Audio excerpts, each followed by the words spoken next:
Public junior high school management adviser.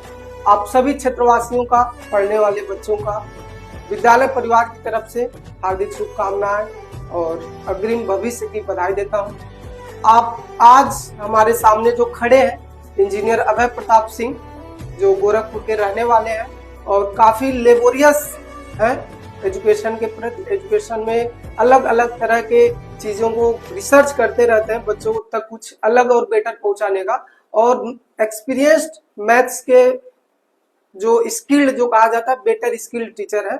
और मैं इस साल से लाइव क्लासेस चलाने का प्रयास कर रहा हूं अपने विद्यालय में बच्चों को, 6 to 12 तक के बच्चों को मैथ का, कि मुझे एक बेटर टीचर मिल सके जिससे बच्चों को स्किल्ड हो जाए।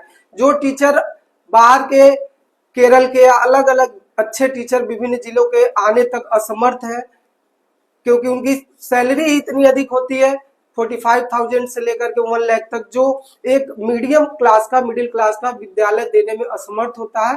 क्योंकि ये काफी, इनका भी जो मोटो रहता है कि मैं गरीब तबके तक के बच्चों को अपनी जो स्किल है, अपनी जो एजुकेशन पहुंचा सकूं कम से कम पैसे में। तो इनका जो सोच है वो मेरे विद्यालय के प्रति अच्छी है, साकार करेंगे बच्चों तक। और मेरा इनके साथ टाई अप हो रहा है, माय इंडियन स्कूल नाम से इनका चैनल है, और एक्सीलेंट पब्लिक स्कूल महाराज के साथ इनका टाई अप हो रहा है। प्रत्येक दिन हमारे बच्चों को लाइव क्लासेस के माध्यम से अपने स्किल को देने का, अपने टैलेंट को देने का, अपने हुनर को देने का प्रयास करेंगे। मैं आपका विद्यालय परिवार की तरफ से सर स्वागत है, अभिनंदन करता हूं। सर आप बताएं हमारे बच्चों के लिए आप क्या बेहतर कर सकते हैं सर, इस टाई अप से हमें क्या फायदे होने वाले हैं सर?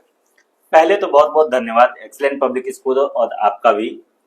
ये हमारे बहुत बचपन के दोस्त रहे हैं, हम लोगों ने साथ में ही पढ़ाई की है और हमारा हमेशा से एक ही एम था और यही सबसे बड़ा एम रहा है हम लोग के अपने जीवन का, कि एजुकेशन को कम से कम पैसों में बच्चों तक पहुंचाया जा सके। क्योंकि आज के डेट में सभी लोगों के पास उतने पैसे नहीं है कि हर तरह के लोग जाके बड़े स्कूलों में पढ़ पाए। तो हमारे कहने का मतलब यह है कि एजुकेशन का लेवल आप सेम कर दें, हर स्कूल का लेवल जो है आप लगभग सेम कर दीजिए, कोई दिक्कत नहीं है। जितने भी एजुकेशन कंटेंट हैं वो सारे कंटेंट आपको हमारे यूट्यूब के माध्यम से हर बच्चों तक पहुंचाया जाएगा। और अभी भी मेरा माय इंडियन स्कूल के नाम से चैनल चल रहा है, तो अगर आपको कहीं से भी कहीं तक कोई प्रॉब्लम आती है, आप मुझे व्हाट्सएप पे, इंस्टाग्राम पे, फेसबुक पे, आप जहां भी चाहे मुझे कांटेक्ट कर सकते हैं। आपके प्रॉब्लम का सॉल्यूशन जल्द से जल्द दिया जाएगा, ठीक है। तो कोशिश करिएगा सभी बच्चे रेगुलर क्लास आइए, क्योंकि सिर्फ मैथ ही एक सब्जेक्ट नहीं है, और भी अदर बहुत सारे सब्जेक्ट होते हैं। सारे सब्जेक्ट पे आप बराबर ध्यान देते रहिए, ताकि आगे चल के आपको इन्हीं सब्जेक्ट्स में से कोई एक या दो सब्जेक्ट लेके आपको आगे बढ़ते रहना होगा, जिससे कि आपका फ्यूचर जो है उस सब्जेक्ट में क्रिएट हो सके, ठीक है। मान लीजिए मैंने इंजीनियरिंग किया है, सर ने भी इंजीनियरिंग किया है, तो इंजीनियरिंग करने के लिए आपको मैथ्स और साइंस तो बेसिकली आना ही आना चाहिए। और इंजीनियरिंग करने के लिए सबसे मेन चीज है, कम्युनिकेशन के लिए आपको इंग्लिश भी आना चाहिए।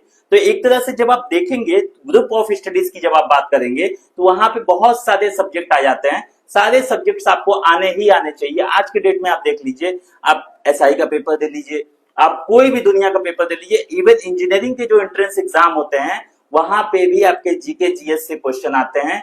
तो इस वजह से आपको सारे के सारे जो भी सब्जेक्ट हैं उन सब पे बराबर ध्यान देना पड़ेगा। और साथ में आपको कम्युनिकेशन लैंग्वेज जो है, जैसे कि मान लीजिए इंग्लिश हो गया, हिंदी हो गया, संस्कृत हो गया। संस्कृत भी अपने आप में बहुत बड़ा सब्जेक्ट है, ठीक है, क्योंकि उससे भी आपका अंडर ग्रेजुएशन हो सकता है, पोस्ट ग्रेजुएशन हो सकता है। कोई बात नहीं, अगर हम अपने चैनल के माध्यम से संस्कृत आपको नहीं पढ़ा रहे हैं, हम जल्द ही कोशिश करेंगे कि एक बेहतर से बेहतर टीचर आपके समक्ष लाए जाए, जो आपको संस्कृत की भी स्टडी करवा सके। इंग्लिश, मान लीजिए कि इंग्लिश के टीचर भी अभी हमारे पास नहीं है, बट कोई नहीं, हम जल्दी इंग्लिश के टीचर भी हायर कर लेंगे। लेकिन जब हमको सपोर्ट मिलना स्टार्ट होगा इस हमारे अपने चैनल के लिए, हमारे अपने मैथ्स के लिए, तब जाके हमको ऐसा फील होगा कि हाँ, हमारे पास ऑडियंस है, हमारे पास बच्चे हैं, वी आर एबल टू पे द अदर टीचर्स। क्योंकि हम तो मान लीजिए कि कम से कम पैसे में काम करने के लिए तैयार हैं, लेकिन जिन टीचर्स को मैं हायर करूंगा उन्हें हमें पूरी पेमेंट देनी पड़ेगी। तो उसके लिए पहले हमारे पास ऑडियंस होने चाहिए। जब भी हमारे पास ऑडियंस पर्याप्त मात्रा में हो जाएगा कि हम टीचर्स को सैलरी दे सकें, तो हम जल्द से जल्द टीचर्स को हायर कर लेंगे और उनके थ्रू लेक्चर भी आपके बीच में जाना स्टार्ट हो जाएगा।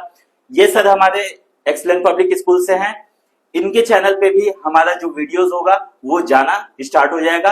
इवन हमारे यहाँ से जो भी लाइव क्लासेस चलाई जाएंगी वो सर के यहाँ डायरेक्टली उसको लाइव दिखाया जाएगा, ताकि जो भी बच्चे हैं उसी समय कमेंट करके अपने क्वेश्चन को रेज कर सकते हैं और उसी टाइम तुरंत सडनली मैं वहां पे क्या करूंगा, उस क्वेश्चन का सॉल्यूशन उनको प्रोवाइड कर दूंगा। इवन अगर कभी ऐसा होता है कि वो पहले समझ जाते हैं, बाद में उनको प्रॉब्लम आती है, तो मैं अपना व्हाट्सएप नंबर भी वहां पे उनको दे दूंगा, वो मुझे व्हाट्सएप कम्युनिटी पे ज्वाइन कर सकते हैं। जो भी प्रॉब्लम्स है उनको भेजें, मैं उसका सॉल्यूशन व्हाट्सएप कम्युनिटी पे भी और इवन मैं इस बोर्ड पे भी आपको लाइव लेक्चर में बता दिया करूंगा, जिससे कि अगर एक बच्चे को छोड़ के किसी और अदर बच्चे को उस टॉपिक में प्रॉब्लम है तो मैं उस प्रॉब्लम को जल्द से जल्द क्लियर कर दूं, ठीक है, ताकि आपके एग्जाम्स में आपको किसी भी तरह का कोई भी प्रॉब्लम ना झेलना पड़े।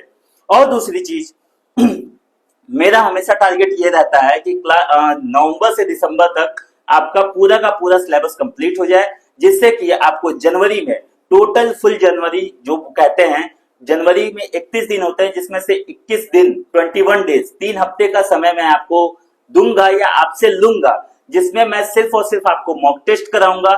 उन्हीं मॉक टेस्ट के माध्यम से आपको ये पता चल जाएगा कि पेपर किस तरीके से आता है, किस लेवल का आता है, 3 घंटे के पेपर में किस तरीके से बैठना होता है। क्योंकि जो आपकी क्लासेस चलती हैं वो तो 1 घंटे की चलती हैं, लेकिन जो आपके पेपर्स होते हैं वो आपके 3 घंटे के 3.5 घंटे के हो जाते हैं। वहां आपको टाइम मैनेजमेंट कैसे करना है, ये सारी चीजें मैं आपको सिखाऊंगा, ताकि एग्जाम्स में आपको कहीं से कहीं तक किसी तरह का दिक्कत का सामना ना करना पड़े।